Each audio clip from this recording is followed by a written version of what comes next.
Hello, my name is Matthew, and last week we just had Bloomsday, and I spent some time reading some James Joyce and also watching some fantastic discussion videos from some other booktubers that I like to watch. And it got me thinking about um, James Joyce and my relationship with James Joyce and my history with him and how I was introduced to him and things like that. And I thought I would just share my thoughts and also maybe give some advice to anybody that is interested in starting to read James Joyce or people that have um, and haven't found an appreciation or found him difficult.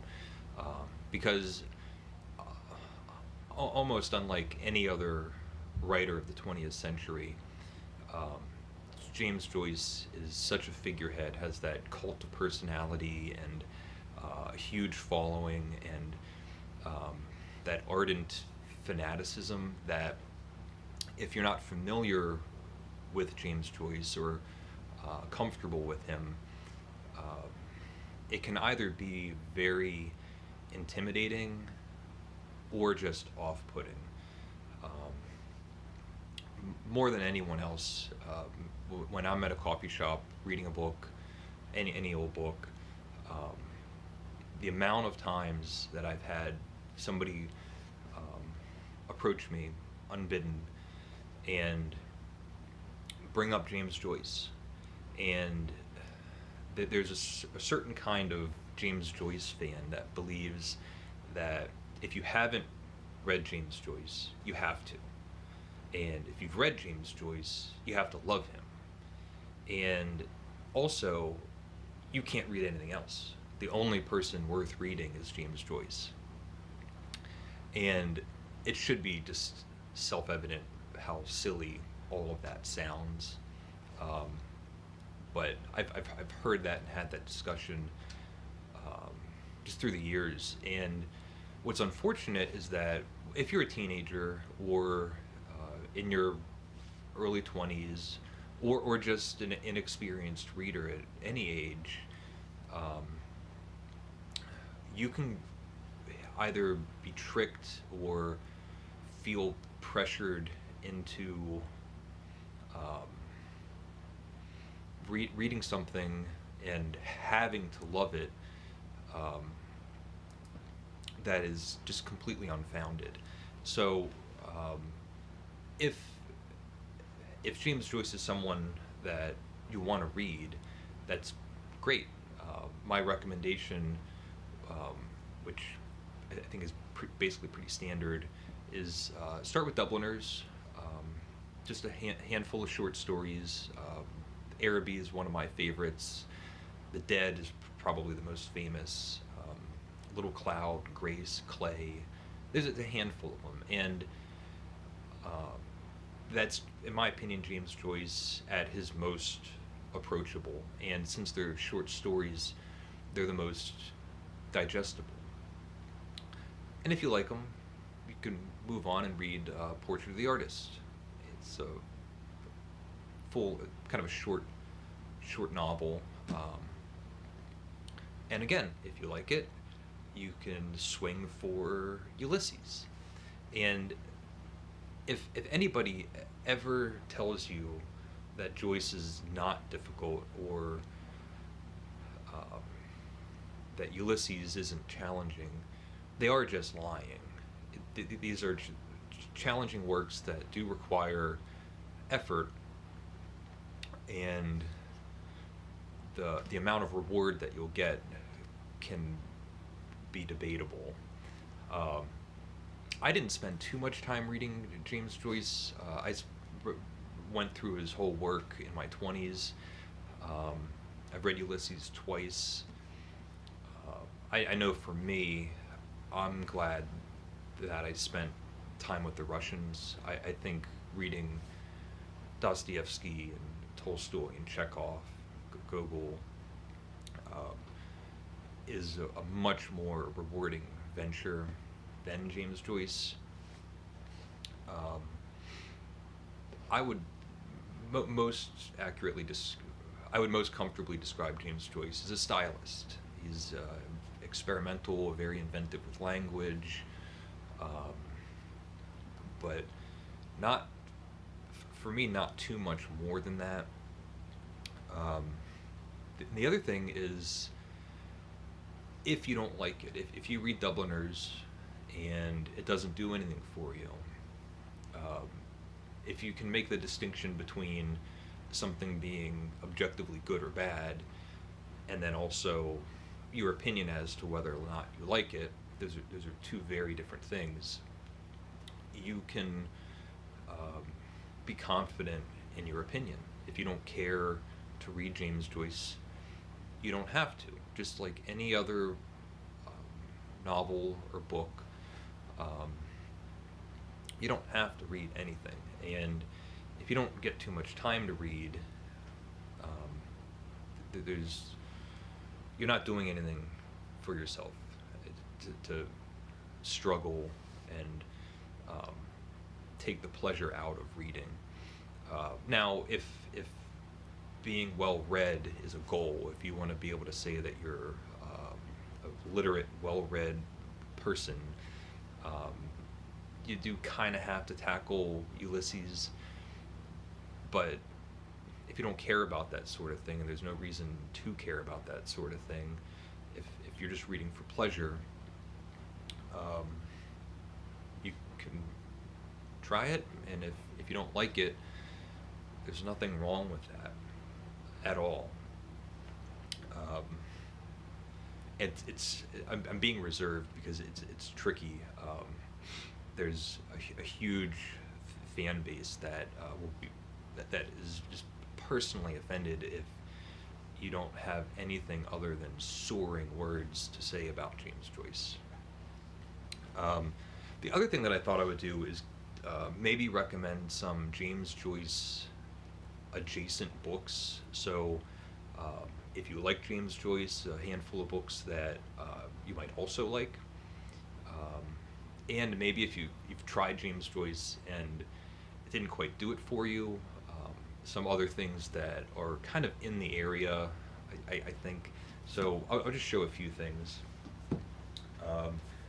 Just to get it out of the way, T.S. Eliot, Proof Rock, or the Wasteland, one of their virtues is that they're short,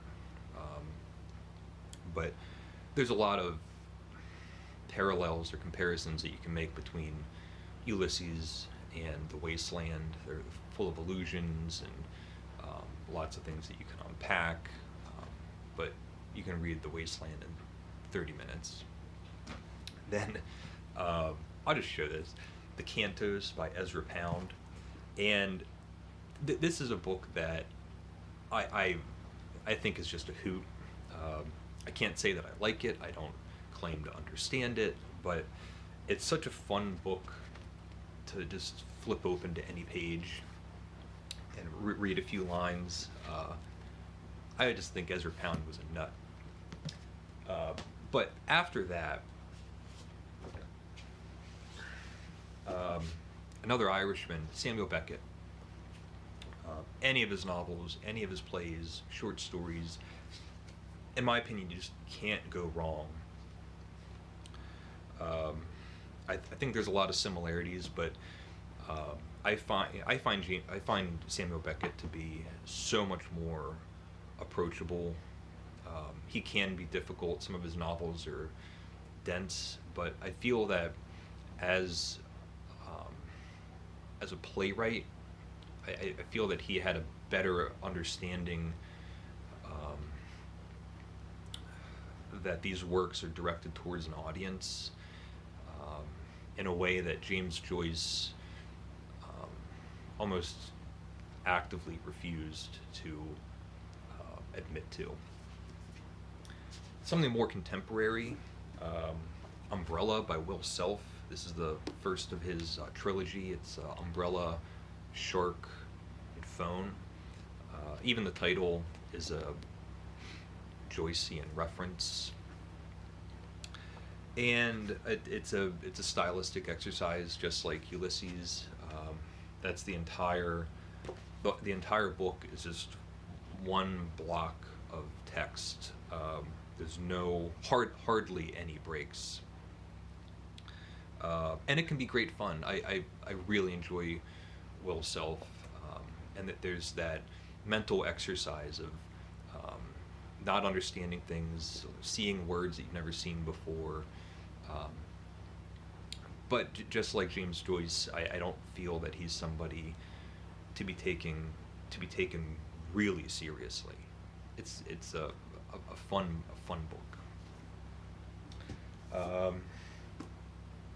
There's the USA trilogy by John Dos Passos. I have the volume of the trilogy, but this is the 42nd parallel, and it's inventive. There's a lot of really great things going on with it, and I think he's pretty playful with language, and it's also expansive. This is a book that's very close to the great American novel. It's this panoramic portrait of the United States, and it's really, really well done. I haven't read this. I read it once years ago and absolutely just loved it. Experimental. At Swim Two Birds by Flann O'Brien. And this has a quote from Dylan Thomas on the front cover. "This is just the book to give your sister if she's a loud, dirty, boozy girl." Isn't that great? And it has a lot of similarities to Ulysses. One of the big differences is that this book is funny and approachable. All of the experimental, stylistic things that are happening in this book,